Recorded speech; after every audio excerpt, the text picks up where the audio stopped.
We are in the dawn of a new era. We thought we were alone. Rangers, the last survivors. But as the skies clear and the radiation fades, we're picking up more distant signals. And I'll be honest, what I'm hearing out there scares the living shit out of me. Don't listen to that murderer, you fool! Vargas may call himself a general now, but he and his rangers are still the same dog-killing savages they were 15 years ago. The Red Scorpions will protect you people. The Rangers are no good, lying Let our muzzle flash be the light in the darkness, brothers and sisters. Our shining blades are the beacon that leads sinners to salvation. Some call us murderers or lunatics, but we are an army. God's army. Put on earth to wipe the slate clean. Can I get an amen, brothers and sisters?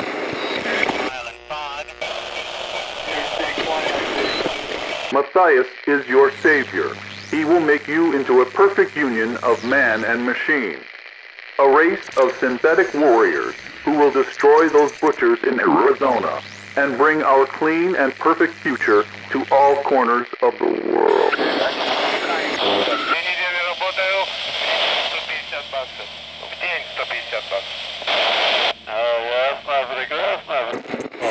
We must remain vigilant, Rangers. We must look to our borders and beyond, because the enemy is coming, whether we're ready for them or not.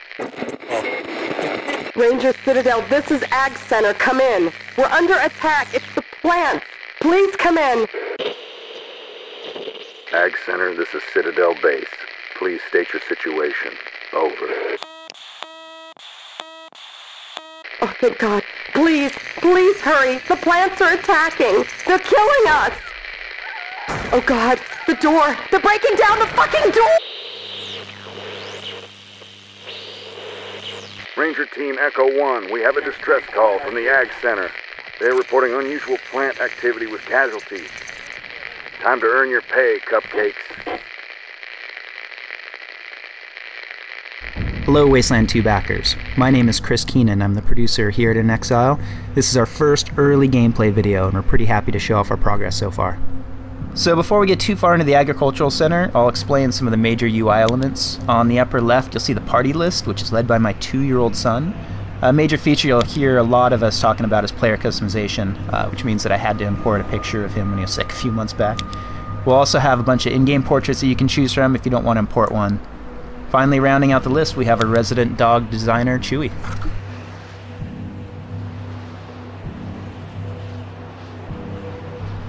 So early on, we promised customizable UI. You can drag each one of the modules around the screen to change its size or orientation by unlocking it. On the lower left, we have the action bar. You'll find a lot of the general gameplay buttons here, your equipped weapon, action point indicators, and combat. The middle is a skill bar. There's over 30 skills in the game, and you can put your 6 most used per character in each one of these slots. And this one is the text window, which we use very heavily to keep the same narrative feel of the original Wasteland. Definitely keep an eye on it throughout the demo.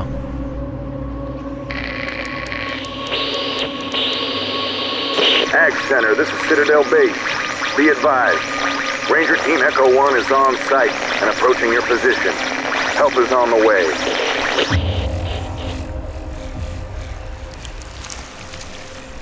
Now we're coming across some enemies for combat. By selecting the icon for perception, you can do a skill check on the enemies and have a possibility of seeing some additional enemy information as well as their perception cone.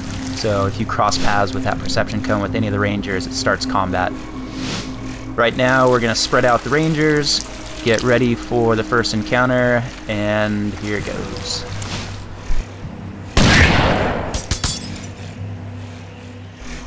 So now that combat has started, we go into a turn-based mode. The rule set is built on the original Wasteland and Mercenary Spies and Private Eyes with some tweaks to it.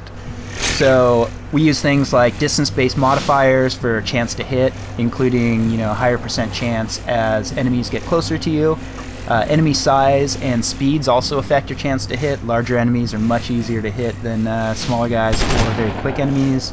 As well, we tack on friendly fire too, so you really have to pay attention to where your team is standing within combat and use strategy to move around them.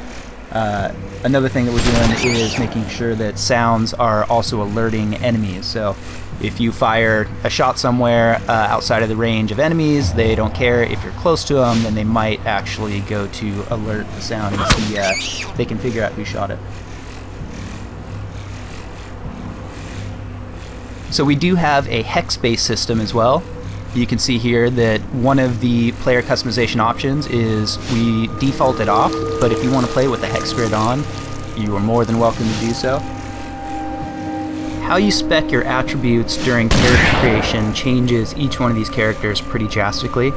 Our backers helped us come up with the classic system, which is coordination, luck, awareness, strength, speed, intelligence, and charisma. Coordination in combat gives you additional action points, basically meaning that you're more efficient with each of your actions.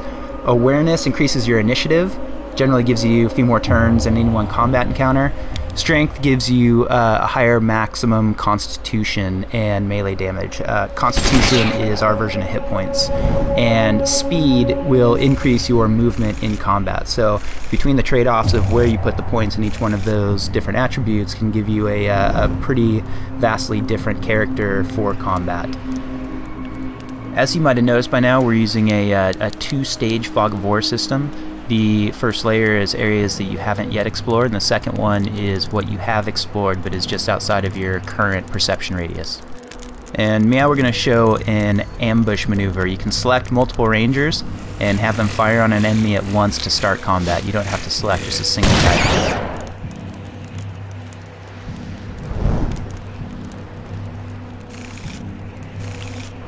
We're coming up on our first locked door, which is going to show off some of the skill usage.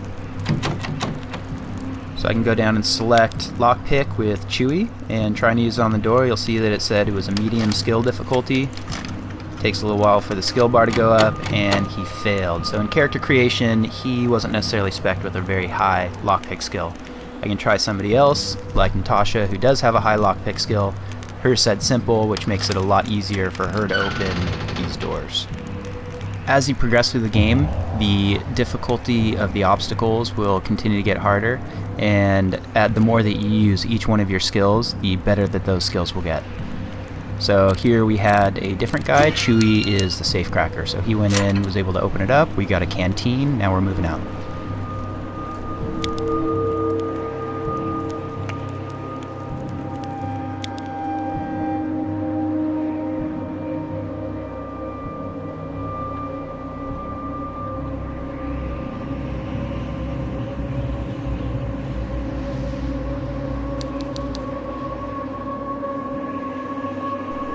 So I told you earlier to keep an eye on the description text window, and one reason for that is that a lot of times we will give you clues as you go through the game for things that you can do within the world. This one here says the ramshackle gate looks ready to collapse under the slightest encouragement, so that gives me a hint. Now I can select brute force with Natasha, have her use it on the gate. Success, and now we made it through. We'll grab the ranger team, move them through the giant vegetables. It looks like they spotted an enemy up north. And we'll use perception on him to see what he can see.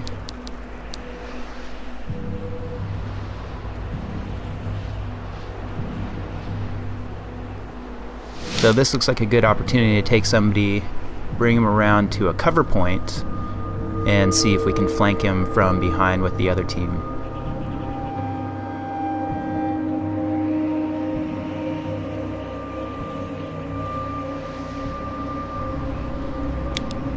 So we're going to take MCA, put him into cover, and have him take a quick shot at the wrecking crew. The wrecking crew guy goes to cover. So cover plays a pretty big part in the game. When you are in cover, anybody shooting at you has a penalty to their chance to hit. So you can see by the other guys flanking from behind, they're getting a much higher chance to hit with equivalent weapons than MCA is in cover. And they took him out.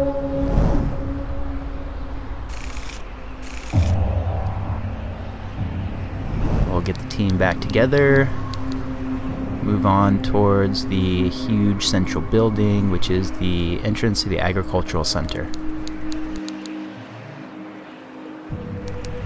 So anytime you see that bubble icon, that's going to enter you into a dialogue. And this is the first dialogue window that we have popping up.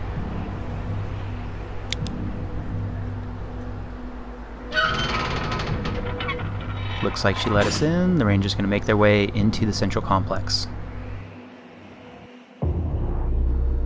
After we enter our fake level load, because we haven't implemented it yet, we end up in our first interior. Now the Rangers are introduced to Kathy Lawson. Both Kathy Lawson and Matt Forrestal were some of our first $1,000 backers. In fact, Matt was the very first one that we had. This also gives a good glimpse of the keyword system that we're using. So on the left-hand side, you have your local keywords, and those are ones that Kathy specifically cares about. As you go through the conversation, you will branch into different keywords, or you might close off some other ones, and the ones that you keep will go into the regional keyword section. Also big keywords like missions or anything that is a large item within the world will show up in the regional keyword section.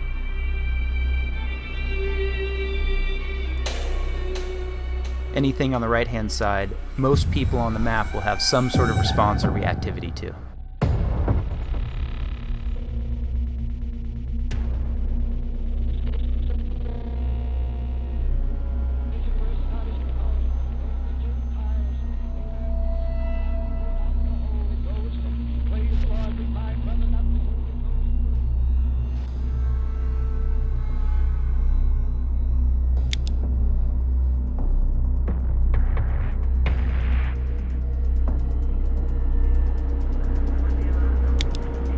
Kathy here is essentially giving the Rangers their first mission to do inside the agricultural center.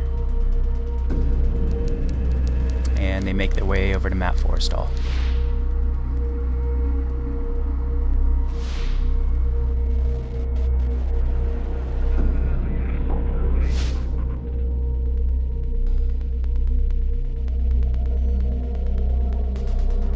One big advantage we have with this game is that we've already said we're not going to do a ton of voiceover work on it. So being that it's text-based, we can do pass after pass of reactivity going through there. So we can make sure that people are responding to specific items that you're wearing, to, you know, male or female in the party, to your charisma level, your strength level, all kinds of different variables. As well, we said that we were going to have the ability to type in specific keywords that aren't shown in either of the lists on the side. So here you saw him talk about Vargas. Anybody that played the original game remembers Snake Vargas, and sure enough, he has a line to say about that.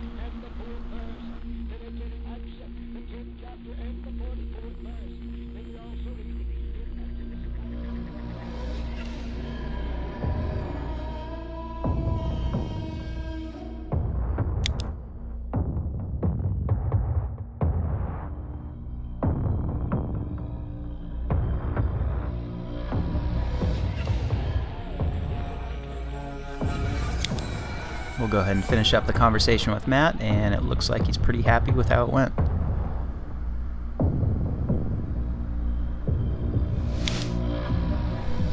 So tying back into the narrative approach that we're taking, we want to make sure that most of the items in the world had some sort of description to them that gave you more information about the world. So you'll see that the player chose perception, looked around, anything that highlighted is something that has some sort of descriptive text to it, if you pass the skill check.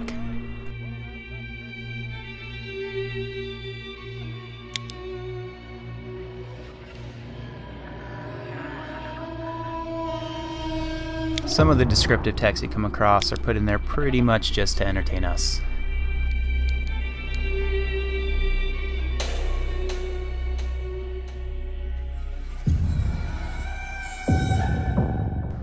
When we originally started the project, we thought we were going to leave a static isometric camera, and the main reason for that was due to the art production. We didn't know if we were going to have enough time to be able to prop out all corners of the world, and our artists so far have done a fantastic job with help from the community, so we are able to actually move the camera around and allow you to control the direction of the camera.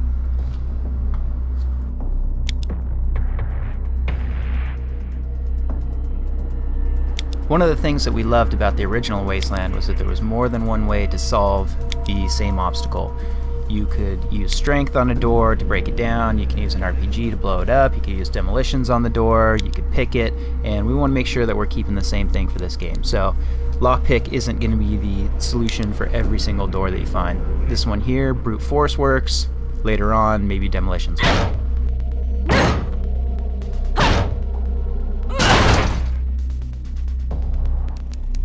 Now that we've broken into the door, we can get some loot. Looks like we're going to pick up an AK-97 and some ammunition.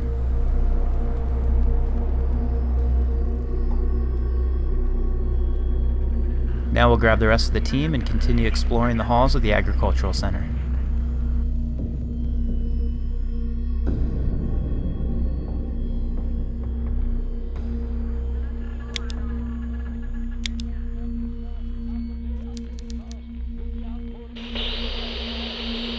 Ranger Team Echo 1, this is Citadel Base.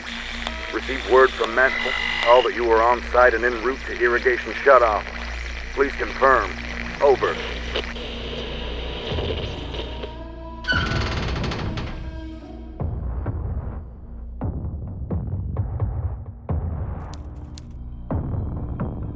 Here's a door that the Rangers probably should be using alarm disarm on, and when they don't, bad shit happens.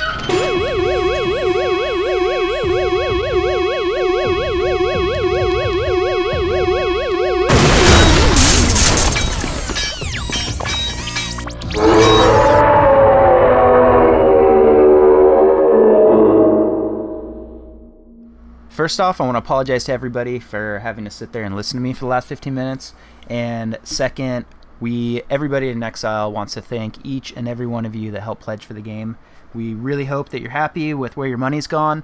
Team could not be more excited to be making this game. I think we're on a pretty good track, and we hope you think so too.